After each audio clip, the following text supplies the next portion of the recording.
United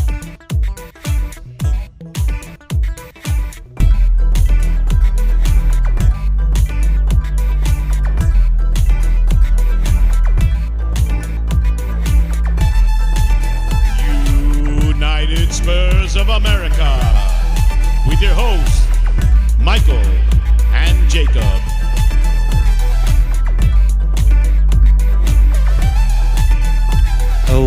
Hello everybody. Welcome into another edition of United Spurs of America. I am Jacob, one half of United Spurs.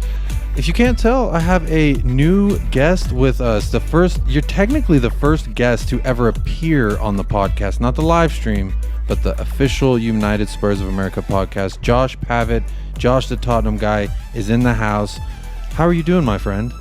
I'm doing really well. Thanks for that warm intro, man. I wasn't expecting that. And I didn't know I was actually the first guest. And You're the first official. I do listen to your podcast quite regularly on Spotify. Like, I've got my PlayStation hooked up to my Spotify. So if I'm, failing to sleep, I'll just put a podcast on and just listen to it. And beautiful. 9 times out of 10, it's that. Well, that's really warming to hear, and I'm sure Michael would feel the same way. Now, Michael's unable to record this podcast today. This is a little bit new thing that we're doing, just because, we're all adults here. We all got crazy schedules. Sometimes we can record, sometimes we can't record. And in an effort to bring the consumers of the Spotify podcast, United Spurs of America, YouTube, wherever you digest us, we wanted to bring you something a little bit quicker, a little bit sooner. So whether it's going to be me and a guest, myself, Michael and a guest, Michael himself, me and Michael, preferably it's going to be me and Michael. We're always going to bring something to you. But just for the time being, with everything being so crazy in life, we want to go ahead and make sure we bring episodes to you. So again, this is a little something new that we're trying to do, but I want to dive right in and talk about how we are feeling about the game. Let's start with the 11. Josh, when this 11 came out, how were you feeling? It was exactly the same 11 as we played against Newcastle, and I didn't really think too much about it. Like, it worked against Newcastle. What I was more concerned about was the depth that we have in that back line. Like, if obviously when Matt Doherty went down injured, we had to bring on Reguilon, and it kind of just changed the dynamic of the team a little bit. And I was worried. But other than that, I didn't really think too much behind it. It's our strongest 11 that we have, barring Emerson Royal playing on the right. There's not really too much to take away from it. I was kind of confident we were going to, at least get a draw out of the game. Didn't expect us to win in the fashion that we did. I'm not going to lie to you. I lacked confidence in that sense. But in terms, I think we all did. I wasn't too bothered about the team, to be honest. That's just you generic Spurs 11, really. Yeah, at this point, and that's what I felt like we were both kind of thinking at the same time. I feel like all Spurs fans are thinking it, really, when we see the 11 come out. It's like, what is the only real change we're seeing at any point is really the wing back position, whether that's Doherty, Sessegnon, Reguilon. We did see that they were back in the 18, which was nice, very welcoming sight, especially there on the left. For you, I know for me, I was pretty... I've never been the biggest Matt Doherty fan. I've never been the biggest Matt Doherty cheerleader, advocate, whatever you want to call him. But when he went down, I'm not going to lie, I was a little concerned because I didn't know how much time Sergio had. I didn't know how much time Sessegnon had. I mean, did we think when Matt Doherty went down, was there a worry in your mind? Were you at all concerned that that this was going to affect the result? Because going into the game, I felt pretty confident that we were going to get the 3 points, whether that was a 1-0 or a 4-0. For the most part, yes, it does worry me. When a player that we've been heavily reliant on to fill that right wing back position goes down injured, because now we don't know how long he's going to be out for. It might just be a case of he's out for a couple of days while he's got a bruised shin or something, or he could be out for a considerable amount of time. We're yet to really be told. At the time of recording, we're yet to find out what that is. But no, that did worry me a little bit, because obviously Reguilon and Sessegnon haven't exactly performed well on that left side.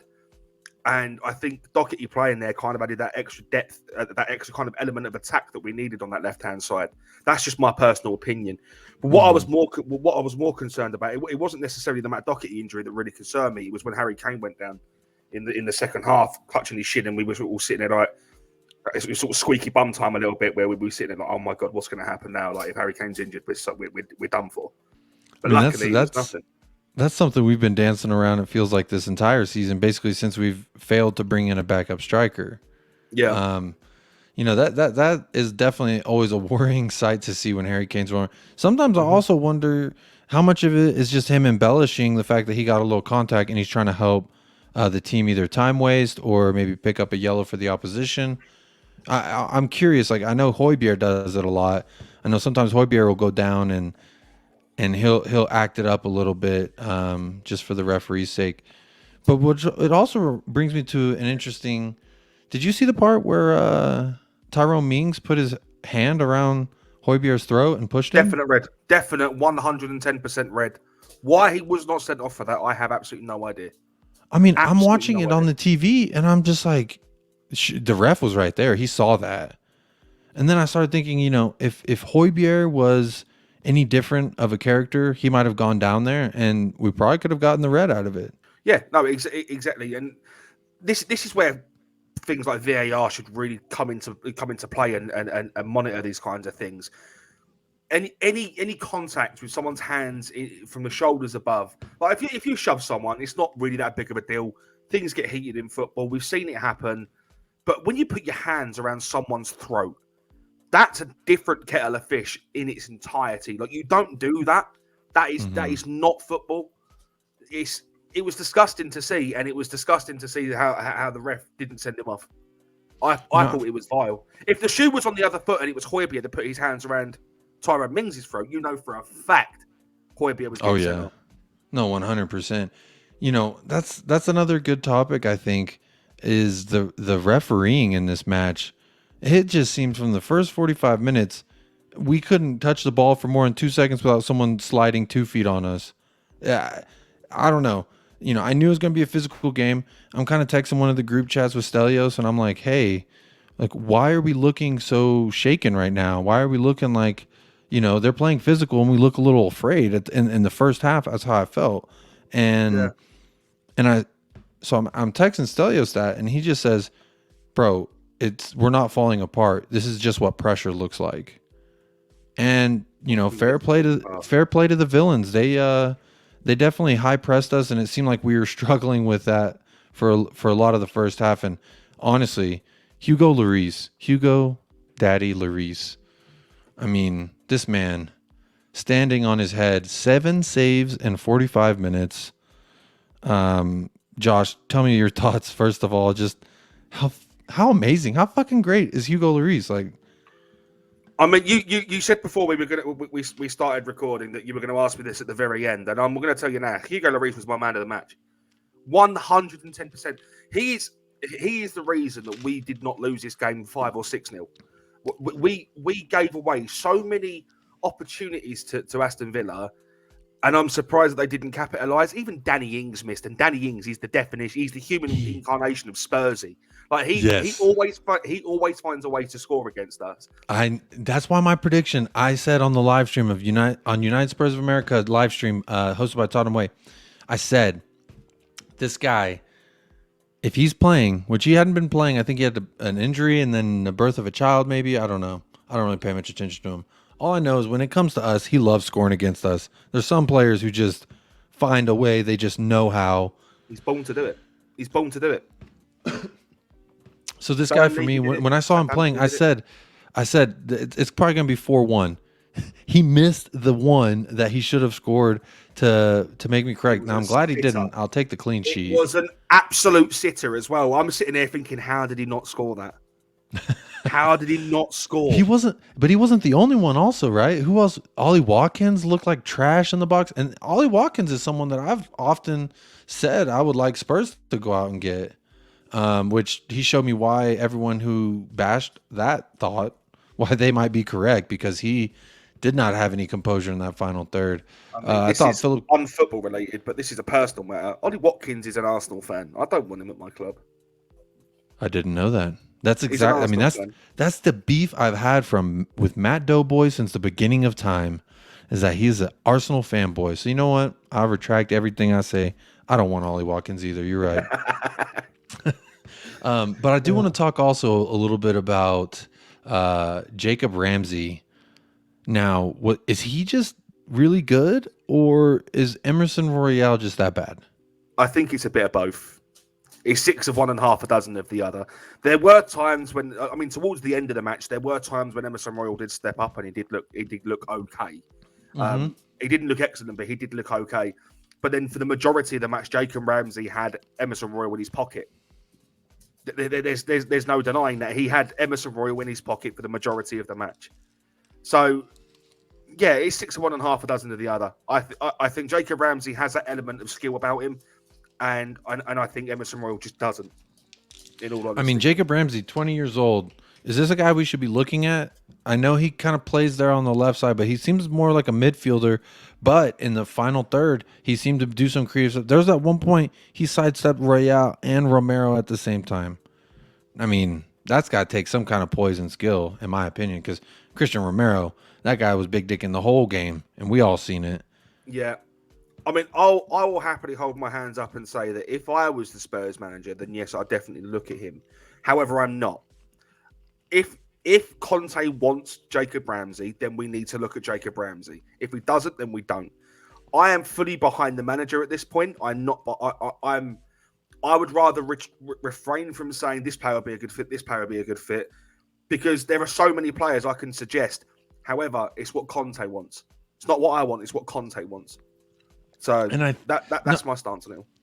You know, I think that's a very interesting, because for a long time, you know, especially in the January transfer window, I specifically was just like, I don't care who we bring in. I don't care what their names are. If Antonio Conte signs off on him, I support him. And, you know, it seems like when we're out of the transfer window, I guess I'm a little bit more aggressive with my thinking, but I'm like, this is who we should get. What about this guy? Maybe it's just because I have all these options. I'm like, well, what about all these guys, right? Like, wonder if they're thinking about these guys. Does anyone else think about these guys? I hadn't heard anyone mention Darwin Núñez until as of recently, when he started scoring in the Champions League. This is someone that I've been asking, hey, what about Darwin Núñez? Since right around the time we brought in Bentancur. When we brought him in, I started watching the Uruguay national team. Uruguay. Yep. Yeah, it's all about the pronunciation, baby. Yes, it is. But the thing is, I said the same about Kulusevski. Like, a lot of people didn't know who Kulusevski was. And yes, you were the first person that I ever heard that name come out of. I said this in November, and I keep drilling it home that I said this, that Kulusevski would be a good fit, and a lot of people were like, "Who is this? Who is this guy? He doesn't even get started time at Juventus."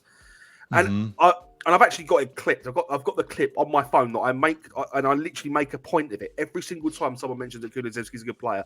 January 2nd at 11:50 a.m. because I was just coming off the back of a 24-hour live stream. I said on We Are Tottenham TV, Kulusevski would be an amazing fit for our squad. Come the end of the transfer window, we've got him in.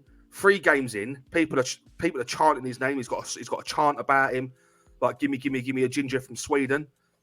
Like, I called this guy. I genuinely called this guy. Mm-hmm. But the thing is, I'm retracting from doing this now, because I'm not going to get it right all the time. I was right about Kulusevski. I'm not going to say it again. Hey, I will give you credit. You were the first time I ever heard this cat's name, Kulusevski, come out. Was right around the same time I was hearing about Amrabat, whatever we might get him. And I remember hearing you on a live stream. People were talking about the Amrabat, the potential that we might get him, that we were linked with him. And you brought up Kulusevski. That was actually the first time I think I heard of him. I don't know if that was the first time you mentioned him on a stream, but that was the first time I heard of him. But speaking of Dejan Kulusevski, he scored with an assist by Harry Kane in the 50th minute. Obviously, Heung-min Son scored in the 3rd minute. Doherty got injured in the 21st minute, which brought on Sergio Reguilon, which is always nice. After the first goal, I really thought that we didn't deserve to be up, and then we didn't deserve to continue to stay in the lead when going in at halftime. But Dan Kulusevski scores in the 50th minute. pure class with his left foot. I mean, this guy's got a rifle, a pinpoint accurate rifle. This wasn't a finesse. This wasn't, a big powerful shot. This was just a pinpoint accurate shot into the bottom of the net. Being that this is the guy that you talked about, what was your thoughts on his performance overall in the day, and what were your thoughts on his goal? Again, you were going to ask me this at the end of the stream, but I'll tell you now. Big dick energy comes from Dejan Kulusevski for the whole game. Oh, He is my BDE nomination for this particular match. okay. We have got with Harry Kane, with Son, and with Kulusevski, we have statistically got the strongest attacking front three in the Premier League. Statistically speaking, now you can go and look this up. This is fact. I love Kulusevski. My Twitter name on Twitter is literally Dejan Kulusevski's #1 fanboy.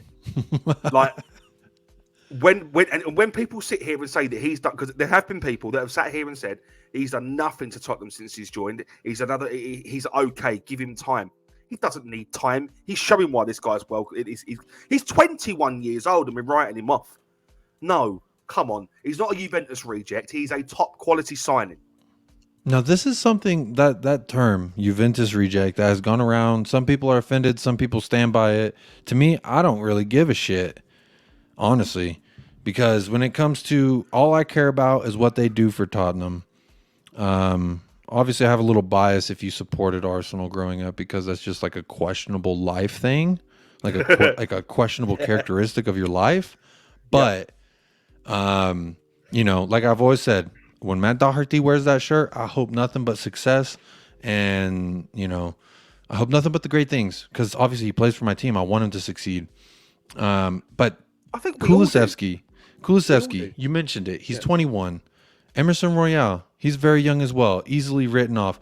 Now I think Kulusevski is a little bit different because when he first came in, it was just goals and assists, man, just instantly. He's barely played, and he's already made a bigger impact than 3 of the guys that we shipped out. So if you go into Kulusevski's file on that website you're on there, it will tell you that he's got X amount of goals and X amount of assists. Like, he's come in and he's hit the ground running. What other player that we've signed, apart from Bentancur and Romero, well, they're basically the same, they're the only 3 that we have signed.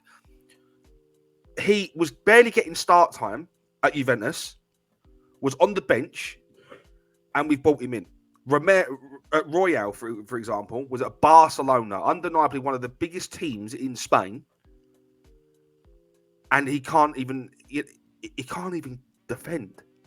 in 11 matches, he's got 3 goals, 6 assists. 6 assists. Yeah. I mean, yeah, exactly. That's this man is doing things that we could all be proud of, and I think that we could all be excited about, quite frankly, because we've brought some guys in with Bentancur, Kulusevski, that it's a little bit looking more promising. But I think the nail in the coffin of this whole discussion of every live stream is the same thing I want to say to everybody. I want to say, I don't care if Conte wants or doesn't want him. That's what I want. Because when the final word comes out, when it comes to Antonio Conte, you see how much it means to this man when we score. Bro, even on our 4th goal, we're up 3-0. Our 4th goal goes in. Everyone's still in the sidelines going crazy like we just went up and it was Leicester. You know what I'm saying? It was absolute scenes. This man is buying in. If he checks his DMs, he'll see all the messages from me, all the love I have for Antonio Conte. But yeah, dude, a 4-0 win at Villa Park. Now I know we are pretty decent there. I think the last time we lost there was like 2008, something like that. I saw that. Yeah. 14 years was the last time. 14 years since we lost there, right? Yeah. I'm just going to say this now as well, just to put a bit of perspective on things. When Arsenal went to Villa Park, they only won 1-0. We've gone there and won by 4. Just gonna That's throw true. that out. Everyone, and then I know I could pull it up. Who else did they lose to that everyone's like, oh, well, they barely lost to them? Wolves, 2-1. Yeah. Arsenal, 1-0. West Ham, 2-1. Then you look at us, 4-0. I mean, Yeah. I'm so proud of the lads, bro. I'm so happy. We all are. And let's not forget as well, this result with every other result that's happened around the top 4 race, we are 3 points clear of Arsenal, and the pressure's off. Now, don't get me wrong. We need to go into every game and respect it, as every game is important. Every game is a cup final. Yeah. But the pressure for now is off.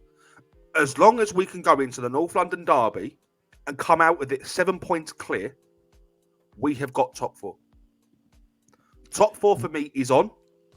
Top 4 for me is doable. And top 4 for me will happen. Providing that we go into every single game and treat it with the utmost respect that it deserves. Because we are Spurs and we do get too complacent.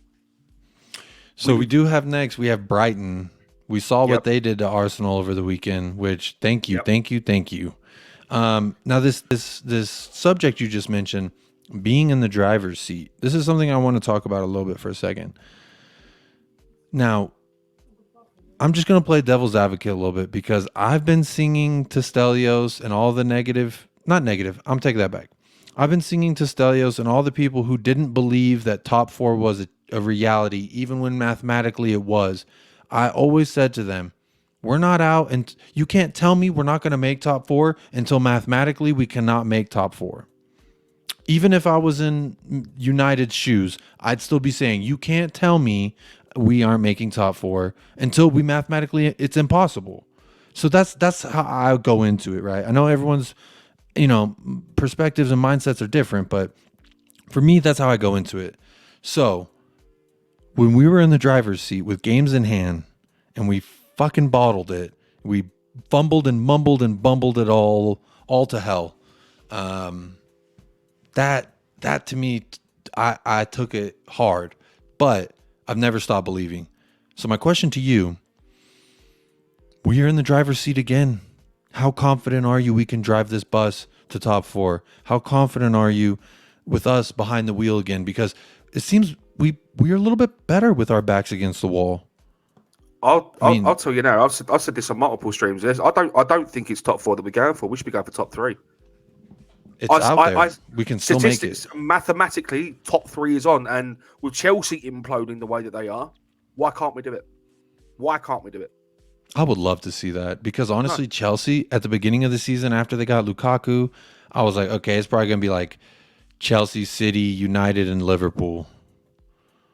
I've already said we are not going to lose a single game now for the rest of the season, unless apart from Liverpool. But what works in our favour with Liverpool is the fact that they have to potentially play 10 games before they come to, before we go to Anfield and play them. 10 games. That's North London insane. derby for us. North London derby for us. It's the first North London derby in front of a fully sold out Tottenham Hotspur Stadium with a crowd. There is absolutely no way on earth Arsenal are going to come to the Tottenham Hotspur Stadium and get the result on us. We will not stand for it at all. And I've also heard a lot of people talking about us potentially getting top 4 wrapped up before the North London derby even happens. I hope so. If you look at Arsenal's games, I've got them in front of me now. They've still got Chelsea to play the week after next. Then they've got United, and then they've got West Ham. 3 back-to-back games that they're very, very difficult. Chelsea away, Man United at home, and then West Ham away. West Ham away for any team isn't an easy fixture. They beat City there. Like they've done Chelsea, they've done City. They can do Arsenal very easily. Do Arsenal, Man United at Arsenal. It's always a tough game for them. It's always a tough game. And Chelsea, they're gonna want a bit of a rejoice, so to speak. They're gonna want to come back and fight for that. And then they've got Leeds on the 4th of May. Now, if Leeds could hold them to a draw, providing that they lose to Chelsea, they lose to Man United, they lose to West Ham, and we can so much as get a point from that game, we've got top 4 wrapped up. It could be wrapped up the game before the North London derby. Let's put it that way. I love it. I'm all here for it. I fear looking too far ahead. It's impossible, right? We are fans. We are lovers of the game, lovers of the team. Like it's actually impossible for us to not look ahead, right, at all the fixtures, at the Liverpools, at the North London Derby, things like that. Especially if you live over there. For people like you, Josh, and our listeners who don't know, Josh lives in the UK, so it's literally impossible to not look ahead, especially if you're trying to go to any of these games or travel to an away match. So it's impossible not to. So I'm just gonna say real quickly about the Liverpool, bro. I can see us getting a tie. I can see it. I watched them today versus City. They ain't doing anything we ain't doing. If we get a point against Liverpool, that's a good day out for us. That's a very, very good day for us. Liverpool are formidable at Anfield. If we can go there and get a point, I'm happy. What we got next? We got Brighton. And we got Brentford. Brentford will be the game that's going to potentially drop us points. See, I was thinking the other way around. They did Chelsea. They did West Ham. They're on a warpath. Hey, they're working their way through London. They're going to make their way. Is that at home, do you know?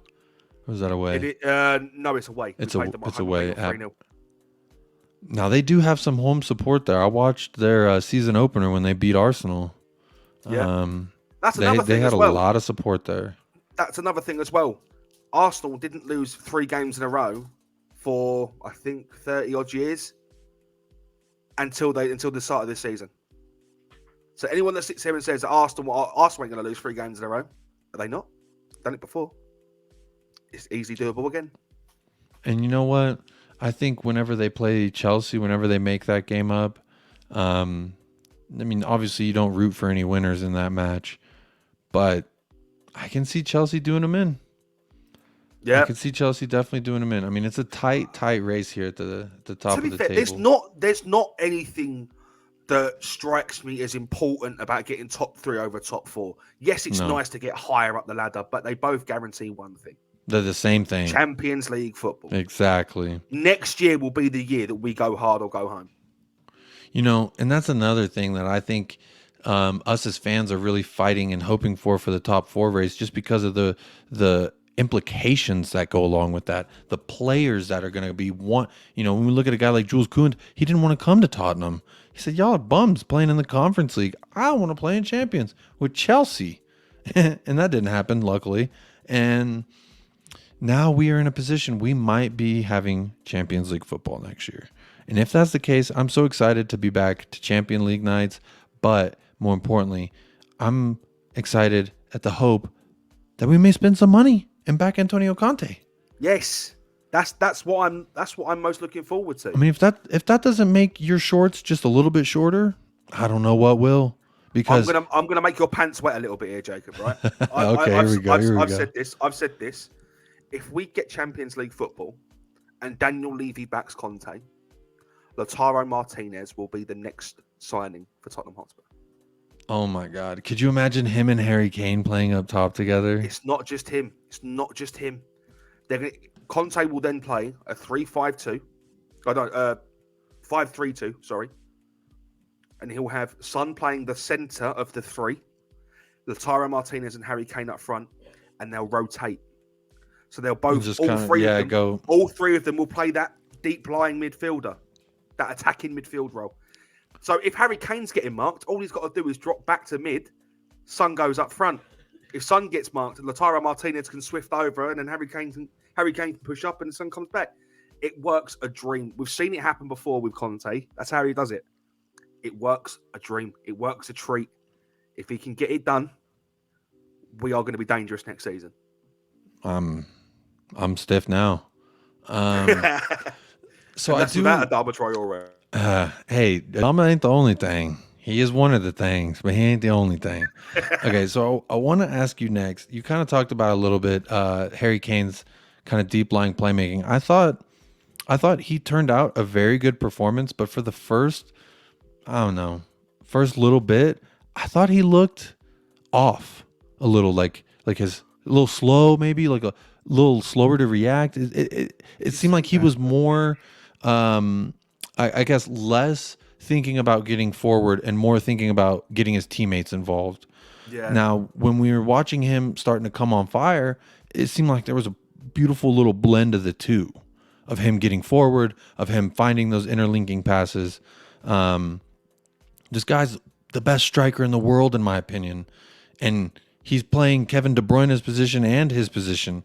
So the fact he didn't get on the score sheet for me was a little disappointing. I thought the reason he stayed on extra long also instead of getting subbed out was he wanted that goal. He wants those goals. So I was a little bit disappointed not to see him get it. But that leads me to my question. Are we utilizing Harry Kane in the best way? Yes, Like 100%. 100%. He's a natural number 10. He's a natural number 10. He can play behind and he can also play up front. He's gifted in that sense. Him and Son, that partnership between him and Son, let's not forget, record breaker. They're record breakers. That partnership and is a record-breaking they added to it partnership. today. They added to it. Exactly. That That partnership is absolutely formidable. That is one of the things that I'm most thankful of as the Tottenham fan, as someone who hasn't seen us lift a trophy. You know, I'm from that generation. So, and especially with how long I've been supporting Tottenham, we haven't had success since I've been supporting Tottenham. The closest we got was a Champions League final, and it was the biggest 2008 disappointment. was the last trophy I remember. 2008.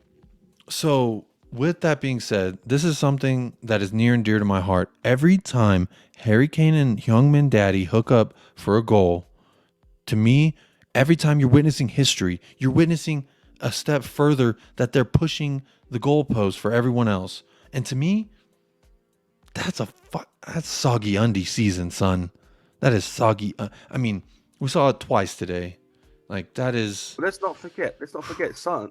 Harry Kane is undeniably the greatest striker in English football today. Maybe. Oh, excuse me. I guess they only added one. So Heung-min Son's first goal, they didn't give him an assist because he shot it and it ricocheted. So that's fair. It was only one tally. So I just want to correct myself. No, that's all well and good. Like, let's just think about it like this. Harry Kane is considered to be one of the greatest forwards in world football. Oh, as an out-and-out striker, someone who is meant to be an out-and-out striker, he is undeniably one of the greatest in the world to do it right now. He's amazing to watch. He's currently assisted Tottenham's leading goal scorer X amount of times. Son is 3 goals behind Salah in the Golden Boot race.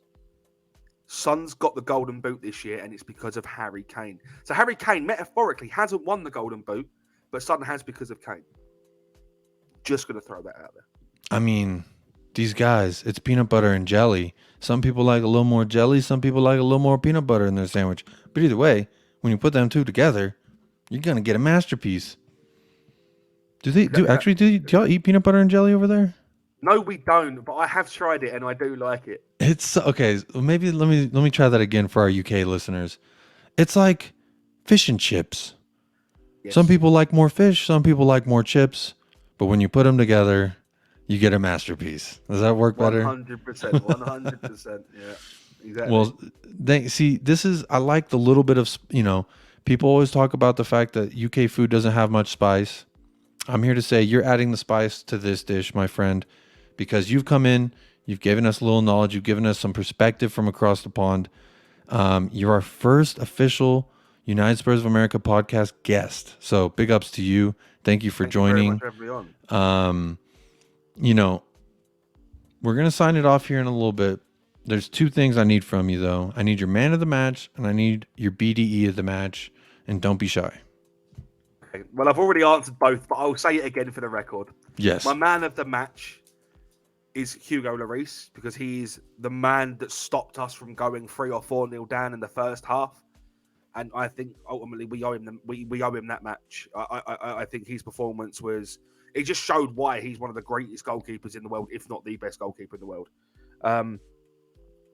My big dick energy nomination is the ginger from Sweden, Dejan Kulusevski. That guy gives me a rock on every time I see him play. I love the guy. I absolutely love the guy. He's assisting goals as a right midfielder. He's come in, he hit the ground running, and every single game that he plays, that partnership with him, Kane and Son, is just undeniably the greatest front three partnership in world football today. There is not a person that you could put into that 3 and replace any one of the elements that's going to make it work as much as Dejan Kulusevski does.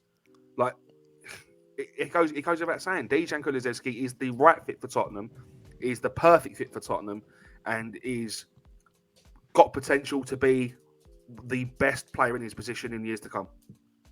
He really does. And that was a position that's been up for grabs. For me, I felt like when we brought Gareth Bale back was a position we needed to address with another top quality player.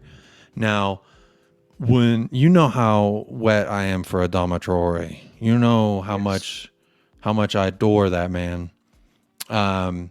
This guy, Dejan Kulusevski. Dejan, I like to call him Dejan Kulusevski. Let's just call him Decky. That's what he likes to be called, isn't it? Decky. Yeah, he likes Decky. I guess the first 2 letters of his first name and the last 2 letters of his last name. Is that why? I don't get it. I ain't got a clue. He just likes to be called Decky.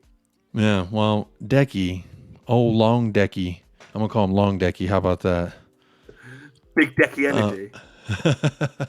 He, for me, I don't think even if we brought in my most moist target in Adama Traore, I don't think he comes in and makes this kind of impact either. I don't think there's a lot of guys you bring in who haven't been in the Premier League at all, who are 21 years old. I don't think a lot of guys you bring them over and the mentality to just switch that thing on and get to work. And that's what he does. He said he loves running. And honestly, when I first saw him, I was like, okay, he looks physical. He looks strong on the ball, confident. I like it. A lot different than fucking Brian Hill, because he's more of like a Sergio Reguilon with long hair. And so, I was already like, okay. And he's not as frantic. Lucas Moura, he'll do 5 good things and 5 bad things. And, sometimes it helps your team win. Sometimes it helps your team lose. But he gives it for you. So I've always thought he was a great super sub. In the National Basketball Association, they say the sixth man of the year, because you have 5 people playing on the court at one time. So overall, like the best super sub, basically. I've always thought Lucas Moura that's perfect for him at this stage in his career. But I know I'm kind of long-winding here about the Dejan Kulusevski, but this man has come in and exceeded all expectations. My largest critique of him was that he wasn't very pacey, but he's shown us, like Harry Kane has shown us, you don't have to have blinding speed like a Steven Bergwijn and Adama Traore, Lucas Moura. You don't have to have that to be successful at your position. I think being pacey on the ball, it takes away from your control. And I think there's the perfect balance with Kulusevski. He's got the perfect pace and the perfect control, which makes him really good for his position. As he said when he joined us in his interview, like when they do the new signing interviews, he turned around and said, I love suffering because it makes me a better player. When did Tanguy and Ndombele ever say that? When did Dele Alli ever say that? Exactly my point. Dejan Kulusevski, if he doesn't play well, he's going to get bollocked by Conte and ultimately come back the following week with a bee in his bonnet, and he's going to come back and fight. That's what I like about him. That's what with I really a bee like about in his bonnet. I love that. He's going to come back with a bee in his bonnet. That is... See, this is something the show hasn't had, a little flavor from that side of the pond. So thank you for that. Spice. Yeah, that was beautiful. Thank you for that, Josh. All right. My man of the match. The one, the only. Hat trick hero, daddy, Heung-min daddy, Heung-min son, Heung-min Hung. I don't care what you want to call him. The man's got a lap hog. He's got the thing made of steel. It doesn't listen to the haters. It don't listen to what you say. All it does is take photos and say, I keep receipts, ho. I keep them receipts. Here's a hat trick for you, motherfucker. This man, Heung-min son, Heung-min daddy, he is... there's no way you can have someone with a hat trick. For me, personally, I've never been one. If you have a hat trick, bro, I don't care what else you did. You got to be the man of the match. You scored 3 goals. Could have had enough. I think he could have had 4. But again, he just had another performance that shows he's our most valuable player. And I've been saying he's our most valuable player since he re-signed his contract. When he signed that extension, he showed he's fully COYS. He showed he's here to fight for the team, fight for the badge. He don't want to go anywhere else. To me, his loyalty put him here. His play, through the roof, beyond anything I could expect from the man. And he's getting better. and he's worked. I mean, just seeing world-class players learn under Antonio Conte, the more time we have with this guy, the more time we have to play and understand what Conte wants. Because if you can do what Conte wants, it's shown to prove success. So we just all got to buy in. It seems like this day today specifically worked out very well for Youngman Daddy. So that's my man of the match. 3 goals, big dicking everywhere. Obviously, he's my honorable mention for my BDE. Harry Kane's my honorable mention for BDE. It came down to 2 people for me for the BDE. Now, the whole match, I was waiting for Christian Romero to show me, like he always does, why he's pretty much almost my shoehorn fit 100% of the time for BDE. He dislocated a dude's shoulder because he bumped into him out of bounds. I mean, this man's third leg knows no boundaries. So, and he didn't get booked for it either. No, he didn't. He didn't even pick up a yellow. So that means the next 2 games he can go with the shithousery. Shithouse. I mean, I can talk for hours and hours and hours and hours about how much I love Christian Romero, how much if he needs to stay at Tottenham, he's likely going to be my next jersey buy, next name I get on a jersey if he continues in this manner. So, my BDE though, got to go to Hugo Daddy Lloris. This man, the whole first half, put the entire team on his back. The entire defense, he took him, put him on his back. And he kept saving. Save. Shoot it again, save. Another save. A corner, save. You got a set piece that's kind of at a tricky angle because I think Emerson Royale fouled you. And now you can curl one in. Coutinho, no thank you. Save. And then what did he do? He saved it. And he's hanging off the net. And he gets back up. He's ready for another save. This man was saving. I swear. Like, and the motherfuckers were trying to tell me he was done, dusted. He's old. When's our next goalkeeper? We need to get this guy. What about this goalkeeper? I've never written off Hugo. I've always believed in Hugo. One of the most successful players on our team. He's the captain. I tweeted it out, bro. Respect my captain. Because he showed you. I mean, we all know Hugo has his and then his but then what happens? Right back up, baby. And he showed time and time again why he's our captain, why he's our leader, why he is the father. So, for me, BDE, Hugo Daddy Lloris. Fairs. Well, I can't disagree. I mean, that's what I'm saying. Even when you said Decky for your BDE, he had massive BDE, goal, assist. He was confident. I mean, he big dicks on the ball. That's what we need. Harry Kane, big dicks on the ball. Like, that's what we need, right? And I love what Decky brings to our offense. I love what he even brings to the defense. He's not afraid to track back and put a tackle on somebody. He's not. I love how he runs and takes contact as well. So, which is one of the reasons why Adama makes me so excited when I watch him, is because you can bump him, you can slide on him, you can shoulder hit him. None of that's taking him off the ball. Just like we're seeing with Decky. None of that takes him off the ball. He's not even afraid of you. And so big ups to them. But I want to say big ups to you. Thank you for recording this with me, taking some time out of your day, taking some time away from your family. I want to give you some time, plug your show, tell us where we can find you. I'm sure everyone who listens to me already listens to you, but let's go ahead and plug your channel and tell us everyone where you can find you. Yeah, so you can find me over on YouTube. I've got my own channel, Josh the Tottenham Guy, JTTG, whatever you want to call it. I'm over there. I've got a series that I've been doing called Player Profiles. When most recently last Friday, which would have been last Friday was the first of April. We had the wonderful Steve Perriman, absolute legend in the Spurs community. Obviously, that was on April Fools. I thought you were bullshitting me. I thought you were bullshitting me. A lot of people did. I was like, no way you got Steve Perriman, bro. He's a fucking legend. Like, I haven't followed Tottenham my whole life, but I know this guy's a legend. Yeah. I mean, he has the most amount of appearance. He has the most appearances for Tottenham Hotspur in his career. So we had him come on, and we did an episode 2.5 hours long.